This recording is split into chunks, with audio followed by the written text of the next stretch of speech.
This is the clutch hub of the bike I'm recommissioning, and when I took this apart, one of the studs stripped.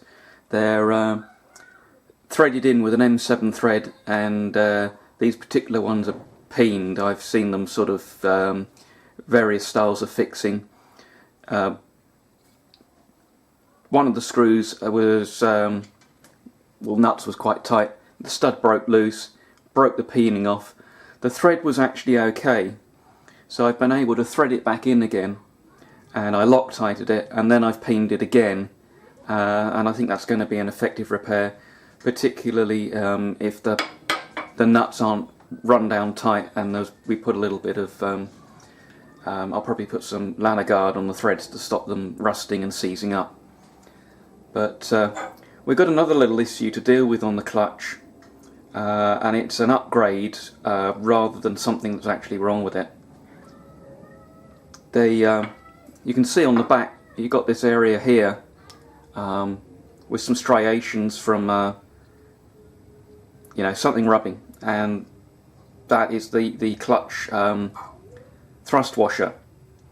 And the thrust washer changed a number of times over the years, and this bike was actually fitted with the very earliest type. So I've got a spare clutch basket off my shelf, and this is the thrust washer that was on the bike, and this is steel, and it's in good condition, and it just drops in and locates into the 4 holes that hold the screws that retain the basket to the primary drive gear. And the problem with this is it tends to rattle, and it'll actually slot the basket and gradually eat its way out, and wasn't the best thrust bearing design in the world, so they quickly upgraded to this style, which is in bronze. The tabs fit in the holes so that they don't wear the holes. You know, there's no tiny contact point like there was with these tabs. Again, this wasn't the most effective bearing. You can see that this one has actually picked up. It's got a high spot, and it's cracked there. So the last bearing, which was proved effective until the end of production, is a nylon one. Moulded, again fits in the holes, and just sits in there, and these work fine. You put a little bit of grease on them when you assemble the clutch. Now, in order to change from one type to the other, we have to account for the thickness. So the steel washer is basically coming out at 1mm, and this is coming out at 1.95mm. So we're going to need to make a shim to go between the end of the gearbox input shaft and the drum. There's another reason why you might want to shim the clutch, and that's to improve the smoothness of the operating action. I've never actually found it necessary to do so. The clutch on my bike is lovely and smooth, and has got a lot of the end play that I'll show you on the bike. Okay, so if I push and pull on the clutch basket, you can see it's actually able to float in and out quite a long way. But with the washer installed, you can just see the notches in this basket caused by that early style steel washer. But you put the thrust washer in here, the hub goes on, and that limits the amount of free play. Now, the primary drive gears on the Marini are helical, so if I load it up and push it in and out, you may just be able to see that it's actually turning slightly. It's turning clockwise as I push it in, and counterclockwise as I pull it out. Now, that means as you let the clutch in, it's actually going to cause the basket to ride out slightly on the gears. which will engage the clutch a little bit more. As I said, with the way I put the clutches together, I've never had a problem getting them smooth. I've never had to try and shim that end float out. But the idea is you take up as much of that end float as possible by putting shims between the end of this sleeve here and the clutch hub, making sure that you don't actually get any drag between the two pieces and the thrust bearing. But I'll go and make a little shim on the lathe, and we'll install this clutch and check that it's all working properly, and then we can button this side of the engine up. I've got a piece of free turning mild steel. So in the old UK numbering system, it's EN1PB. It's leaded, so it'll turn really nicely. I'm just going to give it a quick polish on the OD.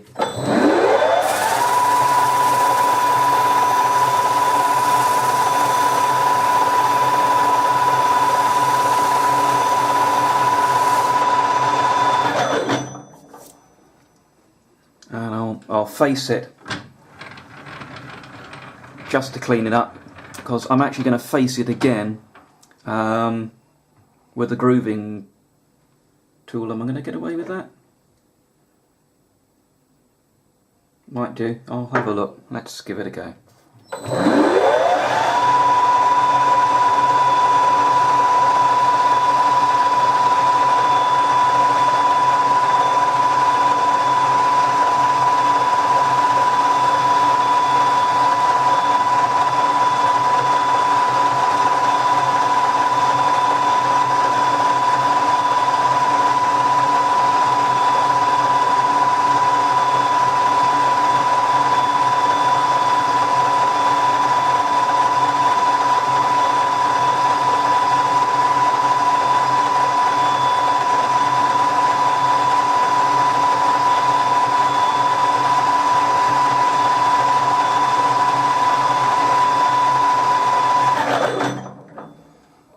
Okay, I mean, because it's leaded, it's turning really nicely. This is a slightly worn insert in here, but no matter. What I'm actually going to do is drill and bore it out to the right size first. And we don't need to go very deep, but we'll get that set up.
With this cheap 90mm blacksmith's drill and see what kind of hole we get.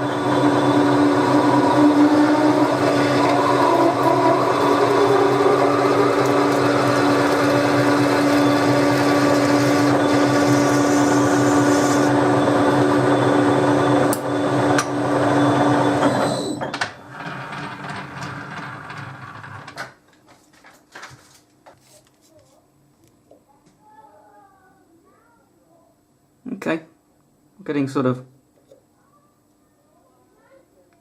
19.56, pretty close. I need 19.5, so we're going to bore that out a little.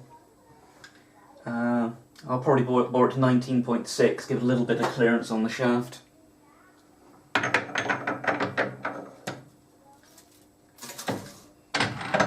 So I can go back up in speed again.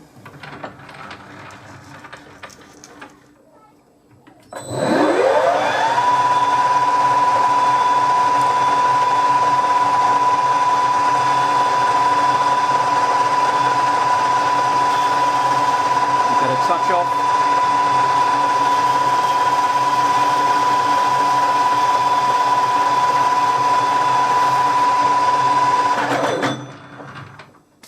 And we'll see where we're at.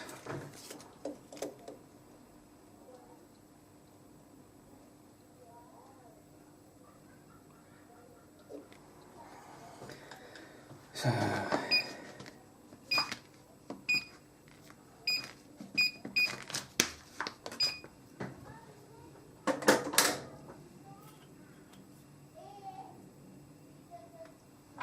I'll take a pass at 19.3 and then go to the 19.6.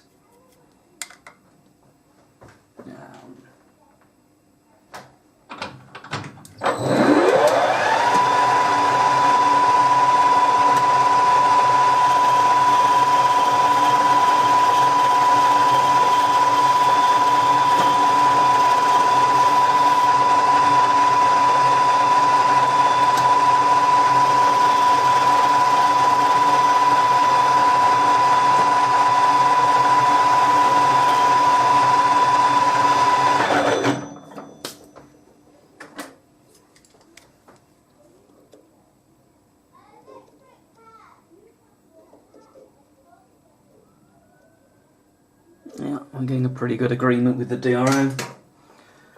So I'll come to 19.6.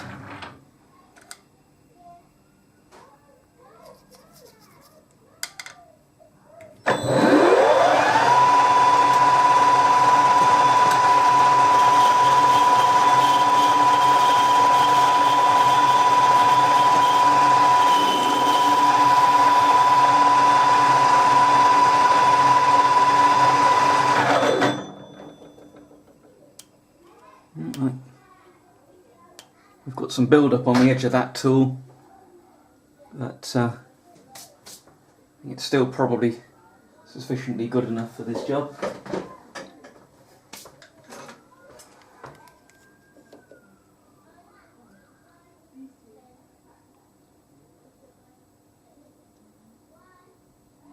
Yeah, not going to be a problem with that.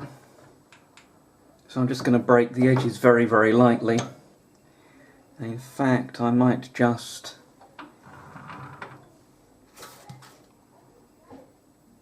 no, at this stage I'm going to go straight to the grooving tool.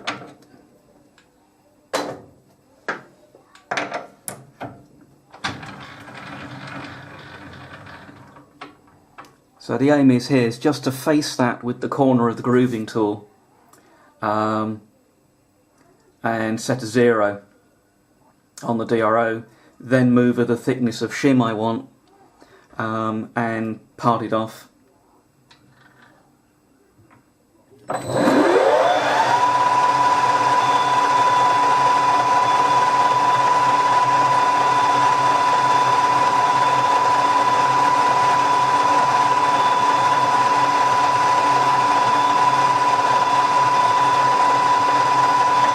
come in and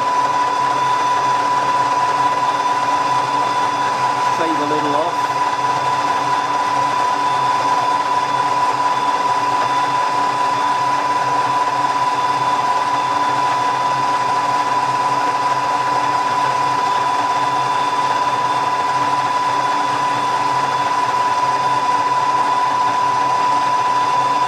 Zero the DRO. And we'll come on across the thickness of the parting tool. 1.6 millimeters.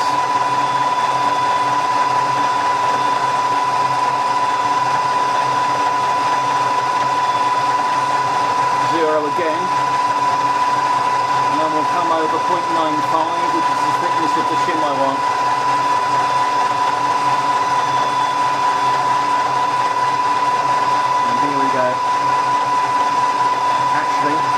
this stage, I'm just going to knock the sharp corners down a bit.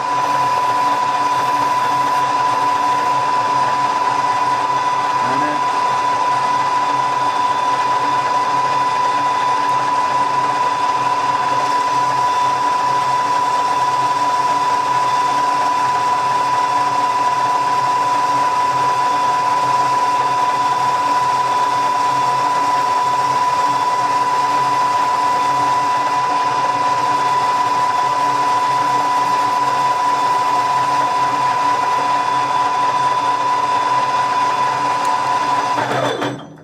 now, I did clean the machine earlier to make it easier to retrieve things.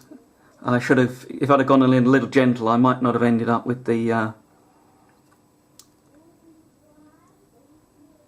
edge on there, but we can probably break that off with the 3-corner tool and a little bit of cleaning up, and hopefully that'll be a usable shim.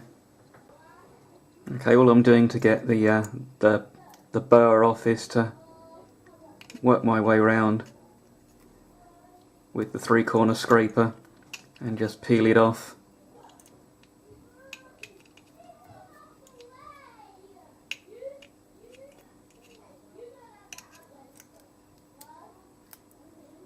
And then a little scrape round the inside, and we'll rub this on a little bit of 600 grit to clean up any burrs, and I think this will be just fine as a shim.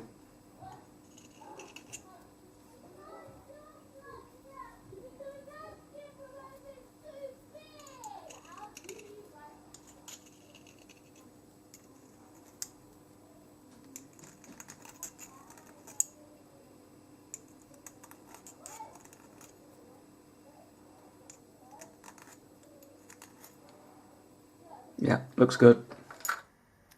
I've put a little bit of grease on the surface of the clutch basket just to make the thrust washer stick in place, and then we'll put our new shim in place. That's a perfect fit on the shaft, that's just what I wanted. And we'll put the clutch basket on, sorry, clutch hub, and initially I just want to go finger tight on that. They're nice and free.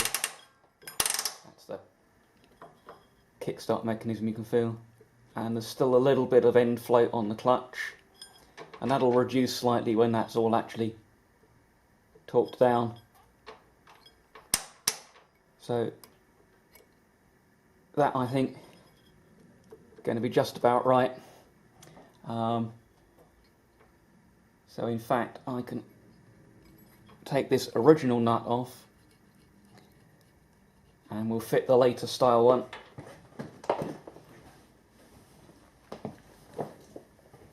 So this is the later nut that's got a an oil seal built into it, and there needs to be a locking washer. So this is just pressed steel, and I've got 4 little tabs that engage with the splines in the basket, in the hub, and the nut goes on. And once that's correctly torqued down, I bend the washer over to hold the nut in place, and then all the plates can go in place.